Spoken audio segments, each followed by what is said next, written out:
push the button now. Yep. Oh.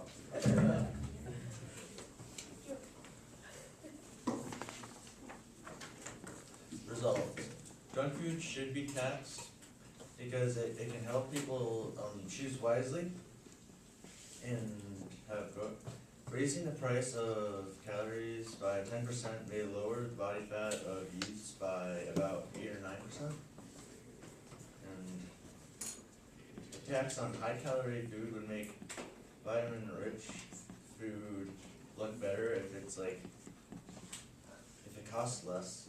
And there's a growing amount of evidence to show that sugar food poses a serious risk on like health and your health. And food deserts is a very compelling argument for anybody on my opponent's side, but really it only affects around 13.5 million in the US, and that's about like 5% of the US. And a quote from the Huffington Post says that I never had better access in my life, said Angie Schmidt, who lives near a grocery store that makes less than $2 million in annual profits. And she was surprised to find that the USDA, the U.S. Department of Agriculture, found or made a map about like who lives in the food desert, and she was surprised that she found her town on the thing. And they say that whoever, like whatever grocery store that doesn't make around 20 or $2 million in around out annual sales doesn't really count, even though they have fresh produce.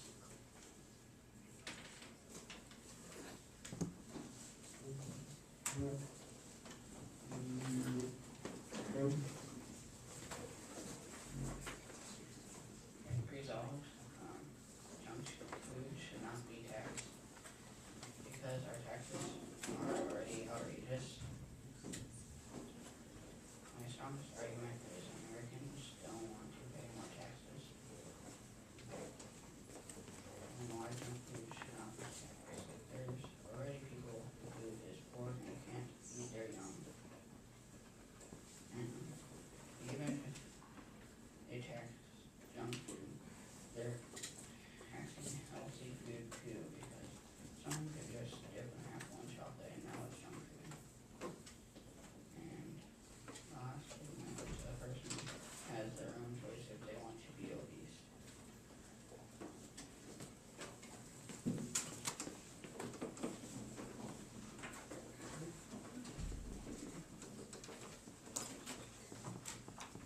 Junk food should be taxed to discourage consumption. Obesity is racing through America everywhere. It's high time someone spent some money to do something about it. David H. Murdoch says, who is the owner of Dole, who is the number one seller of vegetables and nuts. Many people say that junk food is cheaper, but is it really? On an average day, you will save about $1.50 by buying junk food, and about $550 per year. But the long-term effects are a lot more expensive.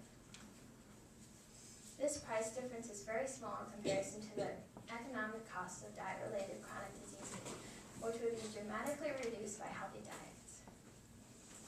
Hidden health costs like our global obesity epidemic and the food-related public health issues of heart disease, diabetes, and cancer are certainly not included in the cost of your fast food meal. $550 doesn't seem like much at all, does it? Per year, diabetes costs about $200 billion a year, and obesity costs about $154 billion a year. So compared to $550,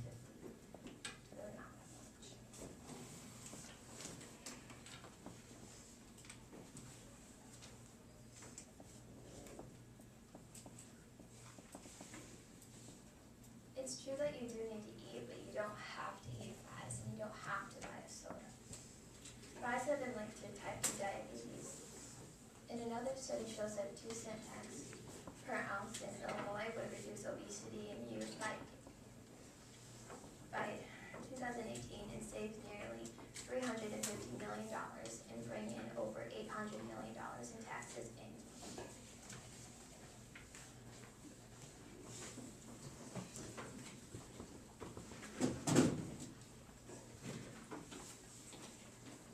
Okay, so when I made mine, I actually made for it a few little images to represent some of my points. So, Ms. Jenkins, is it okay if I pass this out and have him pass it around as I do my as I say? Okay, so I want it to go as I give it to her, then it goes to Ethan, then there, then Carmen, then them, to all three teachers, then you know. Here we got it. Well, not you two.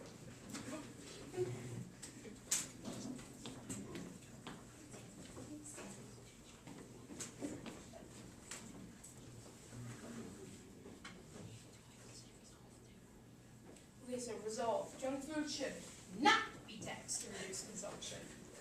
My opening is, why put up a tax that's just going to cause underground markets, less money from civilians, and most importantly, can put some poverty-stricken families even deeper in debt. My first argument is, well, so you know how tax cigarettes can reduce their consumption? Well, in places like New York, underground markets arise for them. Same thing with alcohol. But in this same scenario, who's to say a junk food black market would not arise?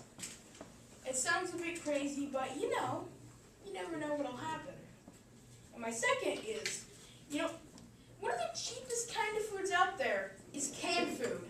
But you know how canned food is made to last a long time? That means that there's a lot of salt. But since salt is considered a junk item, and thus would make anything salty junk food, so that makes families that can barely afford anything afford even less. And during the summer, when poverty families cannot apply for free school lunches, means that they are missing, that they can have less money for another meal of the day, which can just make everything a bit worse. Wait, where is the card at? Okay. And yes, I know my drawing isn't that great. All right, both sides have gone with their first argument, so we are going to take 1 minute to discuss the rebuttal and the closing, and then we'll start up again.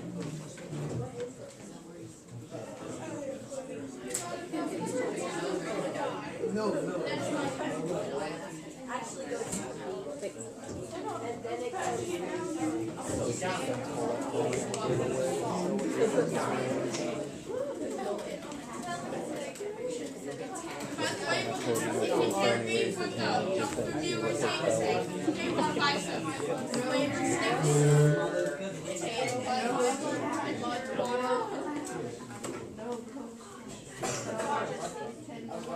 Let me see this card.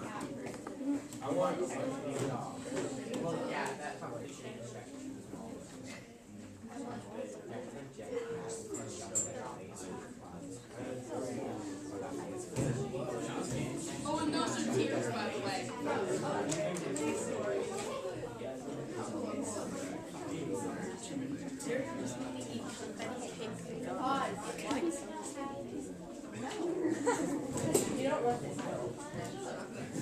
All right, I think we're ready to start again. So we're gonna start with the con side, the negative side. Yep. So you guys go first. Okay, so in rebuttal to her whole thing about obesity rates, we're not even in the top 10 most obese countries. We're barely in the top 20. In fact, for big countries, you say, oh, we're the most obese big country. No, we're actually tied with Saudi Arabia. and the actual percentage, people think it's like 80%, 50%, 60%, 30%. It's not too much. Could be a lot worse. Doesn't mean that they're wrong in thinking we should help people lose weight. Taxes is not quite the right way to go about it. Oh, and my closing is, an American writer once said, "Wow, tax collector must love the poor. After all, he is creating so many of them."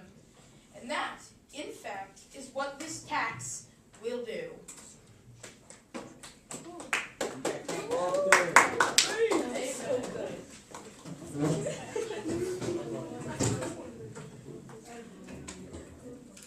So he's saying that America is the 19th most obese country, which is true, but we're also not the last.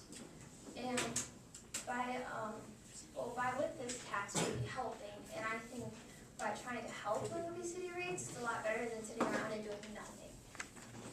And I think everyone could agree with that. And as well as the taxes, not every single piece of junk food would be considered as like junk food. They would only tax the main markets. For example, like they would probably only get like McDonald's, and they would like Hostess and all these other main junk food brands, but they wouldn't tax everything. And then my closing argument.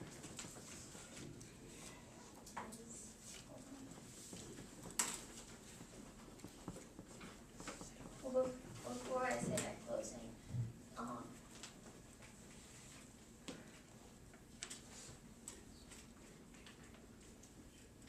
the taxes also wouldn't be very much. Like for fries, it would be about 25 cents. For a donut, it would be about 50, and for a 6-pack of pop, it would be about $1.44.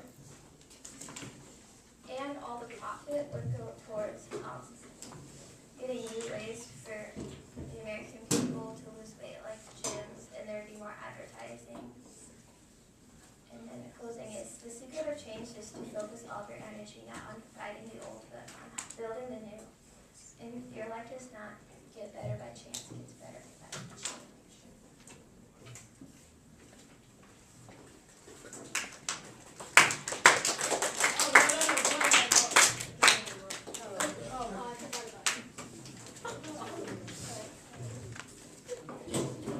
I disagree with what he said, because we have the right to eat what we want.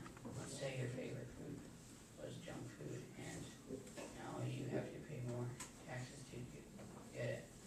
You would be mad, wouldn't you? I know I would. Like Elliot said, we're not the most obese country.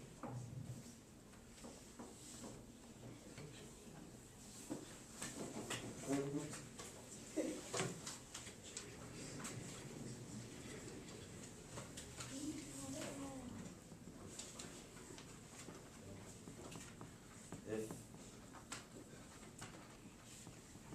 you're